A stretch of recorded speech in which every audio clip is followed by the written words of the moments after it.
د مالیې وزارت هڅه کوي ترڅو د بشري سرچینو په برخه کې وړ او مسلکي کسان د شفافو پروسو او آزادې سیالۍ له لارې په دندو وګماري. په تیر یو کال کې د آزادو سیالیو له لارې سلګونه مسلکي کسان په دندو ګمارل شوي دي چې په همدې لړ کې یو ځل بیا 1050 بستونه د آزادې سیالۍ له لارې اعلان ته وړاندې شوي دي. د مالیې وزارت اړوند د عوایدو لوی ریاست له لوري د 1050 قراردادي بستونو ازموینه د ازموینې ملي ادارې په ملتیا د کابل پوهنتون کې واخیستل شوه. په همدې موخه جوړه شوې غونډه کې د عوایدو لوی رئیس معراج محمد معراج د ازموینې ملي ادارې مرستیال او مسؤلینو او د پوهنتون یو شمېر ښوونکو ګډون کړی و. د غونډې په پیل کې د عوایدو لوی رئیس معراج محمد معراج خبرې وکړې او ویل چې اسلامي امارت د روڼتیا او تعهد اصل ته په ژمنتیا تل هڅه کوي ترڅو کار اهل د کار ته وسپاري. د همدې اصل پر اساس د مالیې وزارت هم هڅه کړې ترڅو له بېلابېلو ګټورو لارو څخه په ګټې اخیستنې سره وړ متحد رښتیني او مسلکي کسان په خپلو اړوندو ادارو کې په دندو وګماري. شورای عالی اقتصادي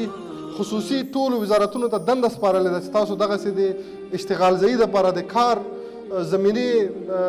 چې زموږ ټول ملت ته زمینه د کار برابره سي. څنګه د باندې ټول وزارتونه الحمدلله کار کوي چې اشتغال ځایي زیاته سي، د کار فرصتونه زموږ د ځوانانو ته انشاءالله میسر سي. او انشاءالله تعالی وزارت مالیه هم په دې خپل کار کې به کوشش کوي چې دغه واقعا تاسو ته دغه زموږ ادارات چې دغه بدنامترین ادارې وي موږ تاسو ثابت کړو چې ستاسو په مټو باندې دا انشاءالله اوس پاکترین ادارې دي. ورپسې د ازموینې د پوښتنو مهر لاک شوی بکس پرانیستل شو او د ګډونوالو له بایومټریک پروسې څخه وروسته ازموینه رسما پیل شوه. د ازموینې ملي ادارې په ملتیا او هڅو سره د شفافې ازموینې د اخیستلو په موخه په منظم ډول د ازموینې د اخیستلو ټول اړین ټکي په نظر کې نیول شوي وو او د ازموینې د ناظرینو له لوري د ازموینې ټوله پروسه په پوره دقت او روڼتیا سره له نږدې څارل کېدله. مالیې وزارت اړوند د عوایدو لوی ریاست غواړي چې په ټول هیواد کې د اصنافو درجه بندي یا د مالیاتو د تثبیت پروسه پر لار واچي. د دې لپاره یې د 1058 په شاوخوا کې بستونه د آزاد رقابت د لارې اعلان ته وسپارل چې د هر ولایت لپاره مشخص تعداد د یو مشخص لینک د لارې اعلان سوی و. ټول امتحان د هیواد په کچه باندې و، ولې د امتحان د اخیستلو مراکز 8 زونونه ټاکل سوي وه: مرکزي زون، د هرات زون، کندهار زون، پکتیا زون، بلخ زون، کندوز زون او د ننګرهار زون. په دغو زونونو کې د ټول هیواد په کچه باندې امتحان واخیستل سو. د امتحان پروسه ډیره شفافه پروسه وه الحمدلله چې ټول ګډون کوونکي له دې پروسې څخه راضي وه او انشاءالله په ډیر لنډ وخت کې به نتایج اعلان سي او له نتایج وروسته به د دې کامیابو کسانو لپاره د ټریننګ ترتیب برابر سي او د ټریننګ څخه وروسته به انشاءالله عملا دا کسان د اصنافو تثبیت شروع کړي. ګډونوالو هم د ازموینې له شفاف بهیر څخه خوښي څرګنده کړه او د مالیې وزارت له رهبرۍ څخه یې مننه وکړه چې د هیوادوالو لپاره داسې ستر کاري فرصتونه برابروي. یک تشکر خاص باید از وزارت مالیه داشته باشیم بابت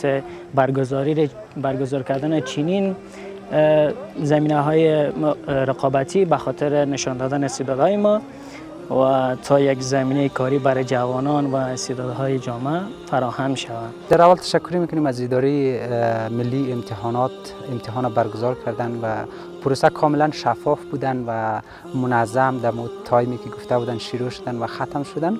پروسه. و دیگه تشکر میکنیم از وزارت مالیه که فرصت‌هایی را مهیا کردن برای جوانایی که بتونه در وطن خدمت کنه. نه که تنها وزارت مالیه است، توقع ما و خواست‌های از ما از تمام وزارت‌هایی است که بتونه در آینده فرصت‌هایی برای جوانان مهیا کنه. د یادونې وړ ده چې مالیې وزارت د 1050 قراردادي بستونو لپاره له ټول هیواد څخه 9593 کسانو نوملیکنه کړې وه چې ازموینه یې په هممهاله توګه د هیواد په لاندې 8 زونونو کې واخیستل شوه. د پلازمینې کابل زون، پروان، لوګر، میدان وردک، پنجشیر، کاپیسا، ننګرهار زون، کونړ، لغمان، نورستان، هرات زون، فراه، بادغیس، نیمروز، بلخ زون، جوزجان، سمنگان، سرپل، فاریاب، کندهار زون، روزگان، هلمند، زابل، خوست زون، غزنی، پکتیا، پکتیکا، غور زون، بامیان، دایکندي، کندوز زون، تخار او بغلان ولایتونو کې په پوره روڼتیا سره ازموینه واخیستل شوه چې له ټولو 8 زونونو څخه په ټولیزه توګه 2838 کسانو ګډون کړی وو چې د ازموینې د پایلو له اعلان وروسته به وړ او مسلکي کسان بریالي وپېژندل شي او په اړوندو برخو کې به په دندو وګمارل شي.